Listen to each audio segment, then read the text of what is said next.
Shalom, shalom, peuple de Dieu. J'espère que vous allez bien. Moi, ça va par la grâce de Dieu. C'est le prophète Le Don. Je viens vous annoncer la bonne nouvelle de la part du Seigneur qui nous a été révélée en ce jour. Nous allons parler aujourd'hui des 3 grands secrets des hommes de Dieu. Homme avec grand H. Les 3 grands secrets des hommes de Dieu, que ce soit dans le ministère ou dans la vie. Mais je vais parler en général des 3 choses qui accompagnent les hommes de Dieu vers leur grandeur ou qui les aident à grandir ou encore qui les aident à demeurer dans cette grandeur. Nous allons nous appuyer sur la parole de Dieu dans le livre d'Ésaïe, Ésaïe 43, verset 23. La Bible dit: tu ne m'as pas offert tes brebis en holocauste, et tu ne m'as pas honoré par tes sacrifices. Je ne t'ai point tourmenté pour des offrandes, et je ne t'ai point fatigué pour de l'encens. Amen. Ésaïe 43, verset 23.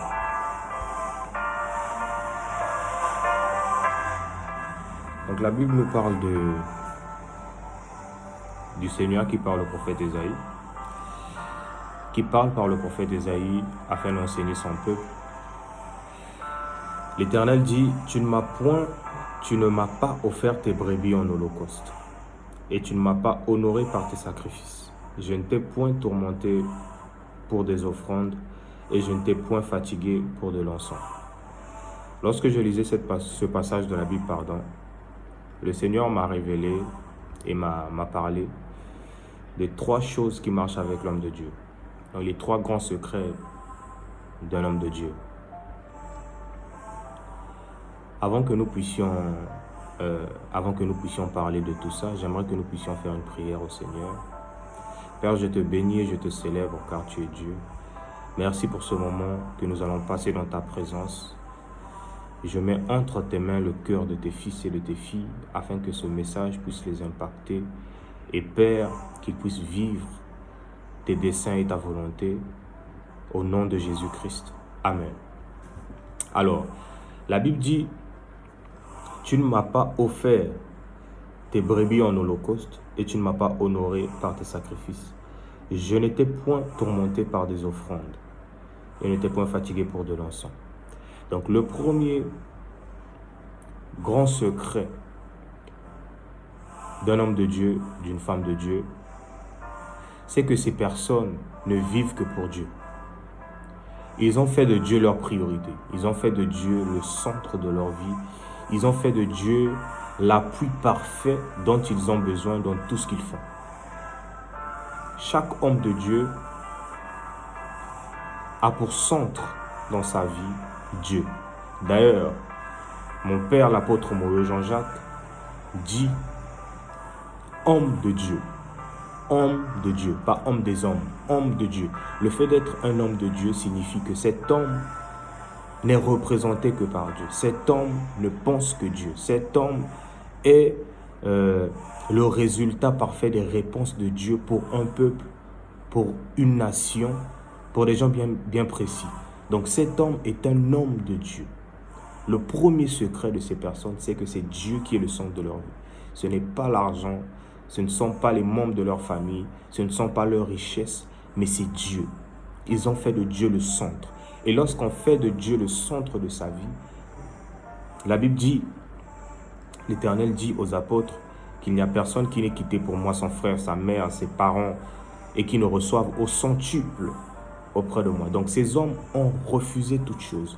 Ces hommes se sont éloignés de toute chose. Ces hommes se sont écartés de tout le monde et se sont consacrés à l'Éternel. Amen. Ils ont fait de l'Éternel leur centre. Le centre de leur vie, ce n'est pas les études, ce n'est pas le travail, ce ne sont pas les relations, ce ne sont pas les biens qu'ils ont ou bien qu'ils peuvent avoir, mais c'est Dieu. Lorsque Dieu devient le centre de la vie de quelqu'un, tout ce qui se passe autour de lui est manifesté et dirigé par l'Éternel. Donc ces hommes sont conduits par Dieu. La Bible dit dans le livre de Matthieu 6, Cherchez premièrement le royaume et sa justice et le reste vous sera donné. Alors, chercher le royaume, c'est faire de Dieu le centre, la priorité de sa vie. Il y a beaucoup de chrétiens qui ne vivent pas la paix, qui sont tout le temps dans les angoisses, parce que Dieu n'est pas le centre de leur vie. Ils ne sont pas en paix. Un chrétien qui n'est pas en paix, c'est dangereux. La paix d'un chrétien ne dépend pas de ce qu'il a. La paix d'un chrétien dépend du Dieu qu'il sert, de la place qu'il donne à Dieu. La Bible dit, vous ne vous ferez pas d'autre Dieu à ma face. Donc le fait que Dieu soit le centre de ta vie te donne une autre aptitude, te donne une autre dimension, te donne une autre faveur, te donne une autre grâce, parce que Dieu est le centre de ta vie. Amen. Donc le premier grand secret de ces hommes de Dieu, de ces femmes de Dieu, c'est qu'ils ne vivent que pour Dieu. Ils ont fait de Dieu le centre de leur vie. La Bible dit dans le livre de Ésaïe 43, verset 23, « Tu ne m'as pas offert tes brebis en holocauste. » Mais l'holocauste dont la Bible parle, ce n'est pas l'holocauste, ce n'est pas donner à Dieu ce qui est extérieur à soi. L'holocauste, c'est de te donner toi-même à Dieu. Toi-même, personnellement, tu te donnes au Seigneur. Tu fais de Dieu le centre de ta vie. Tu te donnes comme une offrande, comme un bien à l'Éternel. La Bible dit que lorsque Anne a prié, lorsque Anne a dit au Seigneur, je te donnerai cet enfant. C'est à ce moment-là que Dieu a exaucé Anne et que Anne a eu d'autres enfants. Amen. Donc ces hommes, ces femmes de Dieu se sont donnés à l'Éternel. Ils ont fait de Dieu le centre de leur vie. Ils ont fait de Dieu tout ce qu'ils ont.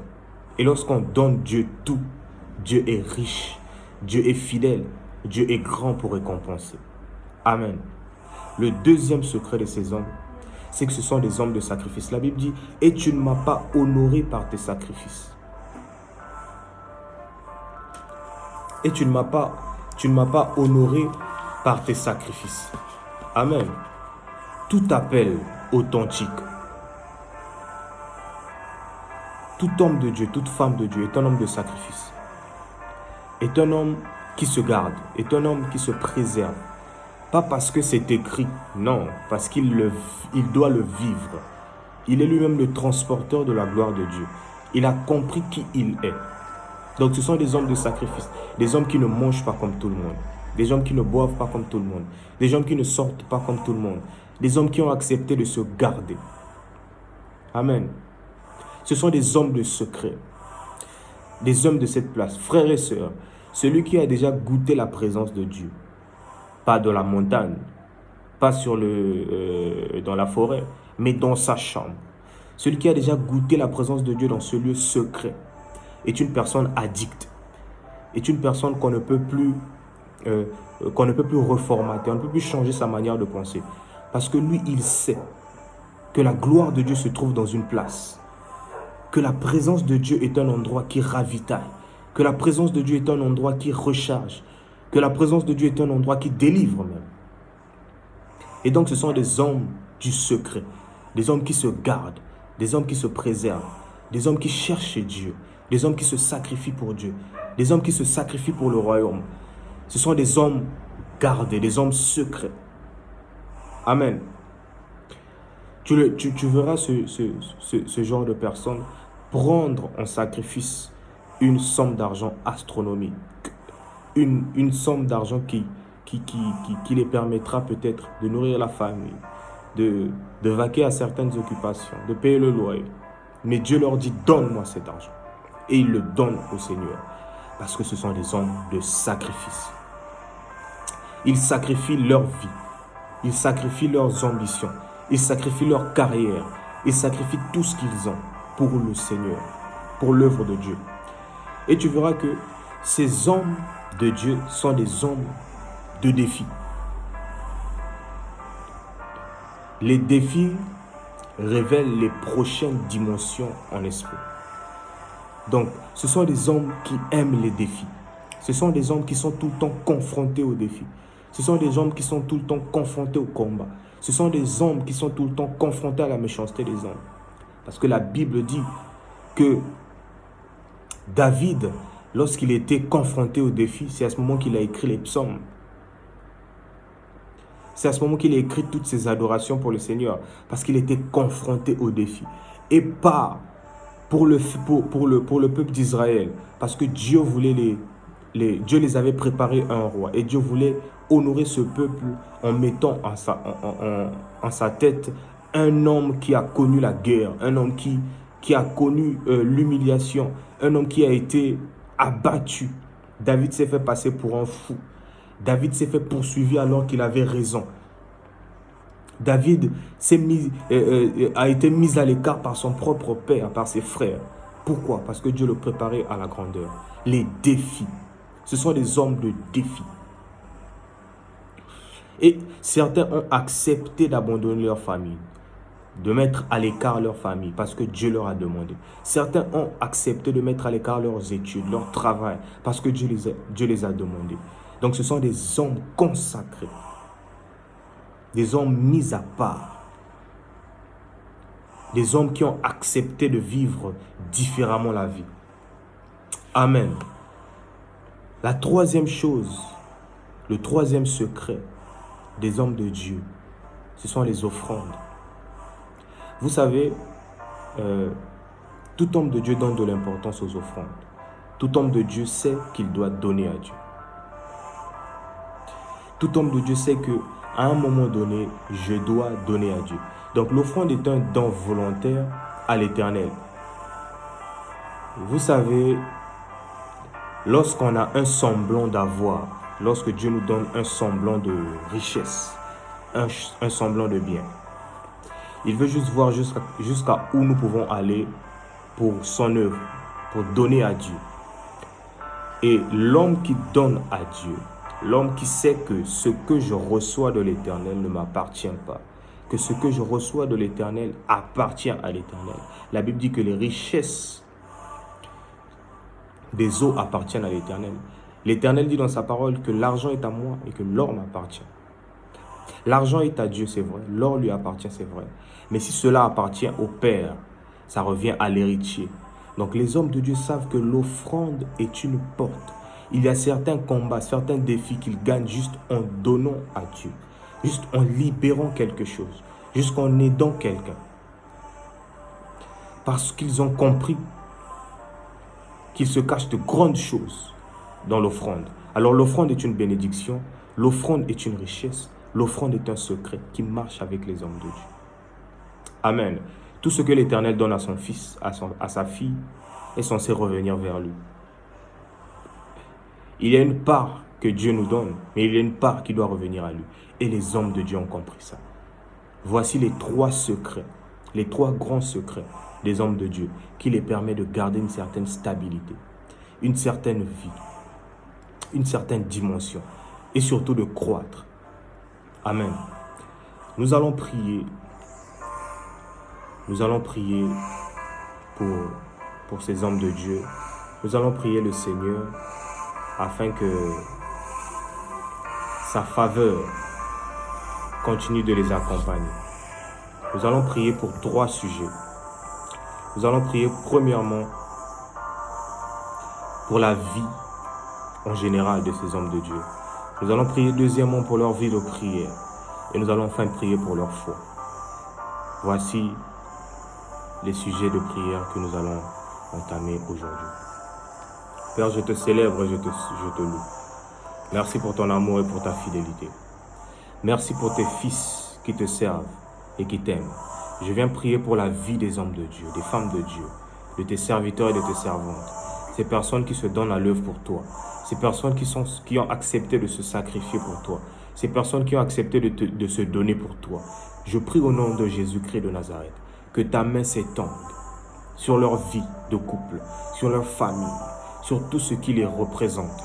Au nom de Jésus-Christ, qu'ils soient gardés en toi, que leur vie soit épanouie au nom de Jésus-Christ, car tu as dit dans ta parole que ceux qui te servent se nourrissent près de toi. Je prie, Père, que l'épanouissement soit leur partage. au nom de Jésus-Christ, dans tous les domaines, qu'ils soient gardés des embûches, qu'ils soient gardés des embûches, qu'ils soient gardés des pièges de l'ennemi, qu'ils soient gardés des pièges de Satan, qu'ils soient gardés des pièges de ce monde, au nom de Jésus, mais qu'ils te servent encore plus, avec amour, avec passion, avec douceur, avec humilité, avec gloire, car tu as dit dans ta parole que tout dans ton palais s'écrit gloire, au nom de Jésus-Christ. Je prie pour la gloire dans leur vie, je prie pour la gloire dans leur vie de prière, je prie pour la gloire dans leur ministère, je prie pour la gloire dans leur vie de prière, au nom de Jésus-Christ, dans tout ce qui les concerne, que tout soit crié gloire, car la Bible est claire, la Bible a dit tout dans ton palais s'écrit gloire, alors que ta gloire soit le partage de tes fils, que ta gloire soit le partage de tes filles, au nom de Jésus-Christ de Nazareth. Je viens prier également, Père, pour leur foi, que leur foi soit rattachée encore à toi, toi qui es le vrai cep, au nom de Jésus-Christ, car tu as dit dans ta parole que lorsque tu viendrais, est-ce que tu trouveras la foi, que la foi soit le partage de tes fils, que la foi soit le partage de tes filles, qu'ils vivent par la foi, qu'ils voient par la foi, qu'ils palpent par la foi et qu'ils marchent par la foi, au nom de Jésus-Christ. Je prie que les cœurs de tes fils soient restaurés, je prie que les cœurs de tes filles soient restaurés, au nom de Jésus-Christ de Nazareth, afin que tout l'honneur te revienne, afin que toute la gloire te revienne. Reçois l'honneur, car Père, leur gloire est ta gloire. Reçois l'honneur, car Père, leur réussite est ta réussite. Reçois l'honneur, car Père, leur éclat est ton éclat. Au nom de Jésus-Christ, j'élève ton nom, je le célèbre, je le loue et je le bénis. Au nom de Jésus-Christ. Merci pour la vie de prière de tes fils que tu restaures.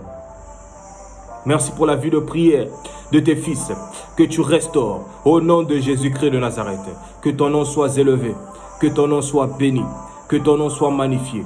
Dans le nom de Jésus-Christ de Nazareth. Amen. Béni soit le nom de Jésus. Que Dieu vous bénisse. Nous nous retrouvons très prochainement pour une prochaine vidéo.